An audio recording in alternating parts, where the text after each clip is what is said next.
Sanibona madoda, niyaphila la nikhona? Ngithemba wonke umuntu ukahle ngey'ndawo la nikhona. Niwabona kanjani la manke eniwafundiswayo emasontweni wenu? Uzwa kuthiwa ingulube ayidliwa ngoba ingcolile. Yibona siyakubona lokho kuyimiyalo eyishumi ngey'nkathi zikaMose. Kodwa mase kufika uJesu ehlambulula indoda eyayinawo umoya ababi, ikhwelwe imimoya yey'ngulube. Imimoya leyo kuleyo ndoda yathi imbona uJesu yamazi, yamemeza. Yathi, we ndodana yomuntu, uze ukuzosibhubhisa ngaphambi kobana kufike isikhathi na? Nanku umbuzo wokuqala, imimoya leyo iyamazi uJesu, njalo iyazazi nezikhathi. Yayimazi kanjani? Izwe ngobani ukuthi isikhathi asikafiki? Number 2, kunephoyinti yami khona-ke la esilwa khona nabantu abaningi omasonto abay'tshela ukuthi bahlakaniphile noma bayalazi iBhayibheli, bedukisa abantu bathi ingulube abadli.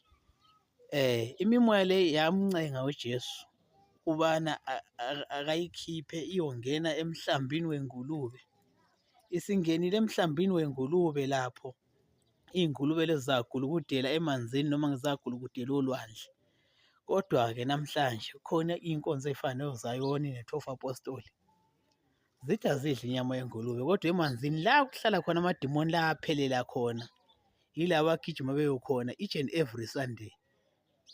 Lena into ingamanga le efundiswa ababhishobhi wenu leyo.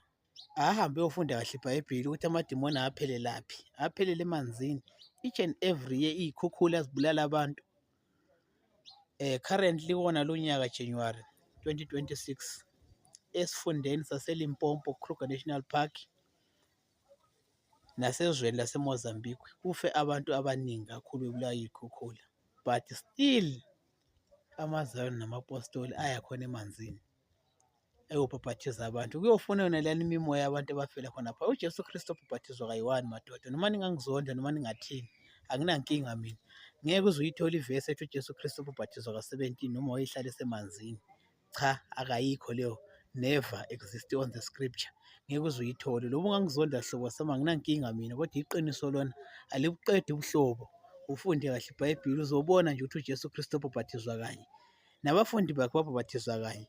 Umpostoli uPawulu wabhabhathizwa kwaba kanye, kodwa nina enihlala nibhabhathizana njalo nje each and every Sunday, each and every Saturday niyabhabhathizana esemanzini. Nifunani? Yingakho nigcina senithwele. Abanye bayathakatha besemasontweni la bajoyina Illuminati, kodwa kungabantu besonto.